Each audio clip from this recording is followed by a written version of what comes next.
یہ آج کل جو نیٹ پر ایک نسخہ بڑا چل رہا ہے اسگند ناگوری، یہ اسگند کا بوٹا ہے۔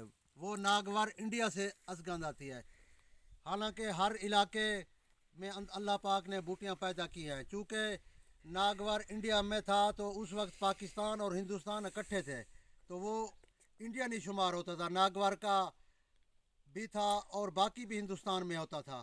تو یہ اسگند سلیمانی سمجھو کو سلیمان کے اندر اسگند، یہ اس کا بوٹا ہے، یہ دیکھیں۔ اور یہ اس کی وہ جڑ ہے جو آج کل جن کے بچے پیدا نہیں ہوتے، یہ اسگند جو شارٹ ہو گیا ہے پنساریوں کے ساتھ پاس بہت مہنگی بک رہی ہے۔ دیکھو یہاں وافر مقدار میں ہے۔ ہم نے مٹھا خان فوجی سے کہا کہ اس کو کسی سے نکالیں جڑ تاکہ ہم دکھائیں۔ اس کا جڑ کا سفو اس کو سائے کے اندر رکھ کر خشک کیا جاتا ہے، اس کو جڑ کو یہاں سے کاٹ لیا جاتا ہے، کچھ دنوں کے خشک ہونے کے بعد پھر اس کا سفوف بنایا جاتا ہے۔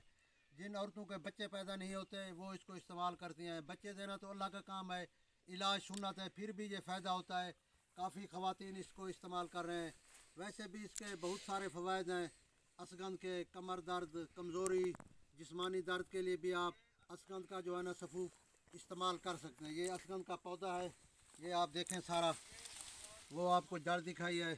یہ اس نے اپنا پھل بھی اٹھائے ہوئے ہیں، سرائکی میں ان کو رتڑ کہتے ہیں، یہ رتڑ ان کا پھل۔